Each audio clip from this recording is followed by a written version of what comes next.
La République démocratique du Congo s'efforce de contenir sa dernière épidémie d'Ebola, déclarée le 15 mai dans la province orientale d'Ituri. Lors d'une conférence de presse mardi, le ministre de la Santé de la RDC, Roger Kamba, a déclaré que 543 cas suspects avaient été recensés, dont 32 cas confirmés en laboratoire, tandis que le nombre de décès se levait à 136.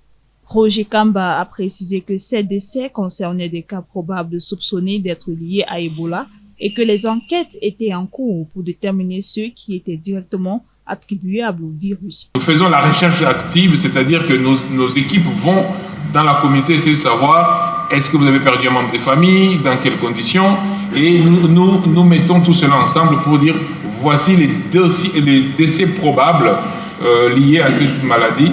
Nous sommes aujourd'hui à 136 décès probables liés à la maladie. À Bunia, capitale de la province de l'Ituri, Adélaïde Marchand-Ancia, représentante de l'Organisation mondiale de la santé, a déclaré que les autorités sanitaires n'avaient pas encore identifié le patient zéro. Selon Kamba, les résultats du séquençage suggèrent que le virus qui circule actuellement provient de la forêt, ce qui correspondrait à une nouvelle contamination d'origine forestière plutôt qu'à la résurgence d'une ancienne lignée virale. Ces rumeurs ont diminué depuis que le gouvernement a officiellement déclaré l'épidémie et organisé des points presse, a déclaré Roger Kamba.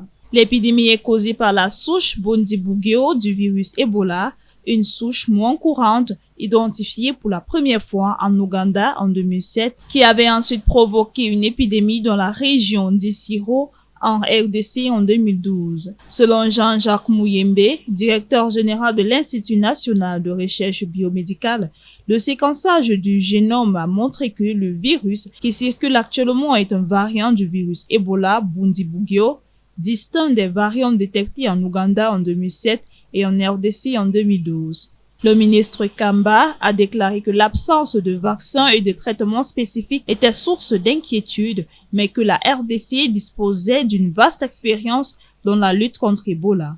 Il a ajouté que la réponse se concentrerait sur la détection rapide, l'isolement des patients, la protection des professionnels de santé et des enterrements sécurisés.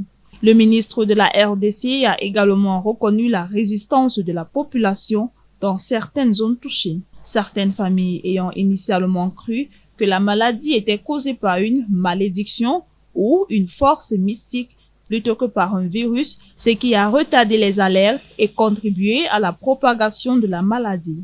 Par ailleurs, s'exprimant mardi à Kinshasa, Kazeya de l'Africa CDC a précisé que 3 candidats vaccins étaient à l'étude, dont l'Hervébo.